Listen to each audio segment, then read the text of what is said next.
अब देखते हैं कि 2011 में वेक्टर के कितने क्वेश्चन आए थे और कौन कौन से क्वेश्चन आए थे, साथ ही साथ उसको कैसे हम लोग सॉल्व करेंगे। तो जो क्वेश्चन आप बोर्ड पर देख रहे हैं यह 2011 का ही क्वेश्चन है और 2011 में केवल एक ही क्वेश्चन आए थे जो कि बोर्ड पर लिखा गया है और हम लोग देखेंगे इसको कैसे हम लोग सॉल्व करेंगे। तो देखिए क्वेश्चन है, if vector A, vector B and vector C are three vectors and vector a plus vector b plus vector c equal to 0, then prove that vector a cross vector b equal to vector b cross vector c equal to vector c cross vector a। कहने का मतलब ये है कि तीन vector दिए गए हैं, वेक्टर a, वेक्टर b और वेक्टर c, तीनों का सम भी दिया गया है, कितना है 0। तो हम लोग को प्रूफ करना है कि a cross b equal to b cross c equal to c cross a। अब इस क्वेश्चन को सॉल्व करने से पहले थोड़ा सा ध्यान दीजिए, आप देख रहे हैं कि कहीं भी इस तीनों में जो हम लोग को प्रूव करना है ये क्या है, दो दो वेक्टर का क्रॉस प्रोडक्ट है, दो दो वेक्टर का क्या है क्रॉस प्रोडक्ट है। और आप देख रहे हैं यहाँ पर क्या है, एक एक वेक्टर है। तो हम लोगों को करना क्या पड़ेगा, अपने से एक वेक्टर दोनों तरफ लेना पड़ेगा और क्या करेंगे, क्रॉस प्रोडक्ट करा देंगे। कैसे सॉल्व करेंगे, देखिए इसको सॉल्व करेंगे, लिखेंगे कि सिंस वी हैव, हम लोग के पास क्या है, इसमें क्या दिया गया क्वेश्चन में, तो दिया गया है vector a plus vector b plus vector c equal to कितना 0, vector a plus vector b plus vector c equal to 0। अब यहां से हम लोग को चलना है, इसमें से किसी एक के बारे में सोचिए, आप a क्रॉस b के बारे में सोचिए, b क्रॉस c या c क्रॉस a, कोई एक अगर आप सोचते हैं तो आप देख रहे हैं क्या कि किसी दूसरे वेक्टर से क्या किया गया है, क्रॉस प्रोडक्ट किया गया है। और मैथमेटिक्स का रूल क्या कहता है कि जो काम आप एलएचएस में करेंगे वही काम आप आरएचएस में भी करेंगे। इसका मतलब ये कि अगर आप इधर किसी वेक्टर से मल्टीप्लाई करते हैं तो उससे इधर भी मल्टीप्लाई करना पड़ेगा। अब बात आता है कि यहाँ पर a क्रॉस b भी है, b क्रॉस c भी है, c क्रॉस a, तो यहाँ पर हम लोग दोनों तरफ वेक्टर a से मल्टीप्लाई करें या वेक्टर b से मल्टीप्लाई करें या वेक्टर c से, तो आपकी मर्जी, आपको मन करे तो वेक्टर a से मल्टीप्लाई कीजिए या फिर वेक्टर b से मल्टीप्लाई कीजिए या फिर वेक्टर c से, किसी से भी मल्टीप्लाई करेंगे आएगा सेम ही। तो मैं क्या करता हूं, दोनों तरफ वेक्टर a से मल्टीप्लाई करते हैं। तो लिखते हैं multiplying both sides by vector a। किससे मल्टीप्लाई कर रहे हैं, वेक्टर a से।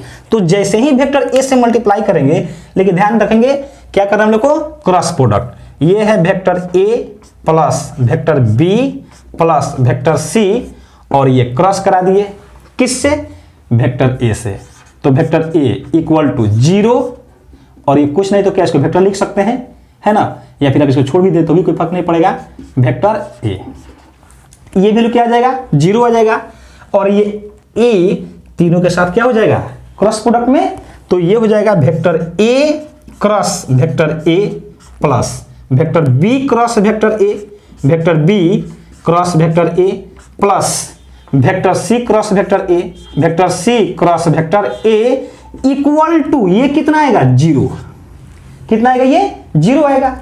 अब ये बताइए, हम लोग जानते हैं कि क्रॉस प्रोडक्ट में जब भी सेम वेक्टर का क्रॉस प्रोडक्ट होता है तो क्या आता है, 0। कहने का मतलब क्या, ए वेक्टर का वेक्टर ए के साथ क्रॉस प्रोडक्ट कितना होता है, 0। बी का बी के साथ क्रॉस प्रोडक्ट क्या होगा, 0।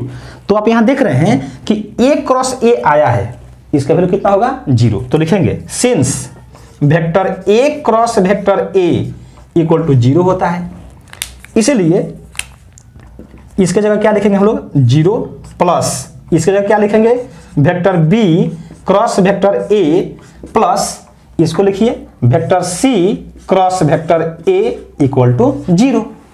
तो ये तो खत्म हो जाएगा।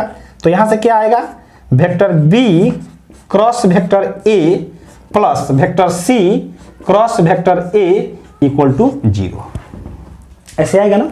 अब ये बताइए कि अगर आप इस दोनों को देखेंगे तो इधर क्या देख रहे हैं, ये तो एक ही मतलब कि दो वेक्टर एक साथ है, उसके बाद जो भी है बराबर के दूसरे साइड में है। तो यहां से जरा देखिए कि किसको हम लोग दूसरे तरफ भेज देंगे तो अच्छा रहेगा। देख रहे हैं यहाँ क्या है, ए क्रॉस बी, यहाँ क्या है सी क्रॉस ए और यहाँ क्या है बी क्रॉस ए। तो ये तो जो चाहिए वो है नहीं, क्योंकि चाहिए क्या, ए क्रॉस बी और ये क्या है बी क्रॉस ए। और यहाँ क्या देख रहे हैं सी क्रॉस ए है, यहाँ पर भी क्या है सी क्रॉस ए, तो ये तो मिल गया है, इसलिए इसमें कोई चेंजिंग मत कीजिए। फिर से ध्यान दीजिए, जो मिल गया उसमें कोई चेंजिंग नहीं, जो नहीं मिल रहा है उसी को भेजिए। तो हम लोग क्या करेंगे, इसको इधर भेज देंगे। तो जैसे ही ये इधर जाएगा क्या हो जाएगा, इधर vector C cross vector A equal to, ये इधर प्लस में इधर आएगा तो माइनस में, यानी कि minus vector B cross vector A. और ध्यान रखेंगे इसको आप ऐसे नहीं लिखेंगे, आप इसको ऐसे लिखेंगे, है ना, क्योंकि पूरे टर्म में माइनस से मल्टीप्लाई है। और आप पहले से भी जानते हैं क्या कि अगर इसको हम लोग चेंज करेंगे, यानी बी क्रॉस ए है, अगर इसको हम ए क्रॉस बी लिखेंगे तो इसमें क्या होता है साइन माइनस आ जाता है। फिर ध्यान देंगे, अगर बी क्रॉस ए है, बी क्रॉस ए है, जैसे ही उसमें हम लोग ए क्रॉस बी करेंगे तो क्या हो जाएगा माइनस लग जाएगा, है ना। तो अगर इसको हम लोग चेंज कर दें तो इसमें माइनस लगाइए या फिर इस माइनस को हटाइए, कोई फर्क नहीं पड़ेगा, ऐसे समझिए। अगर vector A cross vector B बराबर vector B cross vector A लिखते हैं, है ना, ऐसे, तो आपको इधर या इधर किसी एक तरफ माइनस लगाना पड़ता है। तो अगर हम लोग इधर लगा दें तो इस पूरे के जगह ए क्रॉस बी लिख सकते हैं, यहां पर लिख सकते हैं ना। तो यहां से क्या आएगा, यहां से रिजल्ट आ गया वेक्टर सी, ये तो ऐसे आ जाएगा vector C cross vector A equal to, इसको क्या करेंगे हम लोग vector A cross vector B लिख देंगे, और ये हो गया फर्स्ट इक्वेशन। सही है, हम लोग क्या किए वेक्टर ए से मल्टीप्लाई किए हैं, अभी दो बचा है, कौन सा वेक्टर बी और वेक्टर सी। फिर अब इस दोनों में किससे मल्टीप्लाई करें, आपकी मर्जी, बी से मन करे तो बी से, सी से मन करे तो सी से। तो हम लोग क्या करते हैं यहां पर बी से ही मल्टीप्लाई कर देते हैं, किससे, बी से। फिर लिखिए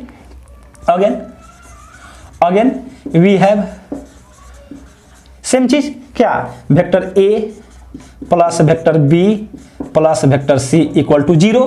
अब बोथ साइड किससे मल्टीप्लाई करेंगे, बी से, तो लिख देंगे जैसे आप यहां लैंग्वेज लिखे हैं वैसे यहां पर लिख देंगे।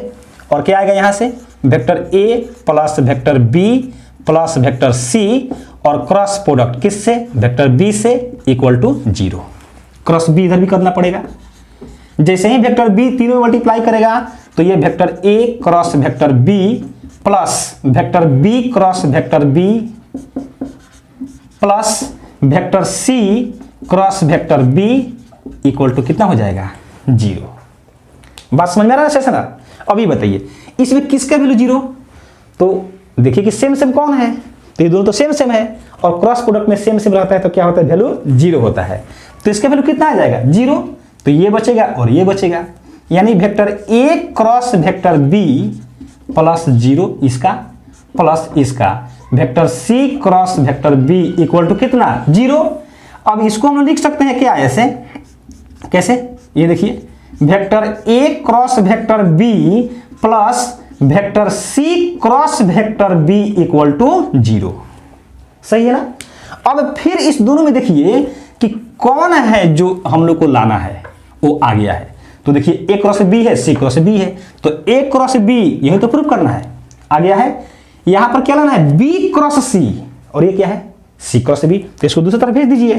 तो ये हो जाएगा कैसे ए क्रॉस बी, और उधर जाएगा तो माइनस में, और ये हो जाएगा vector C cross vector B. समझ में आया।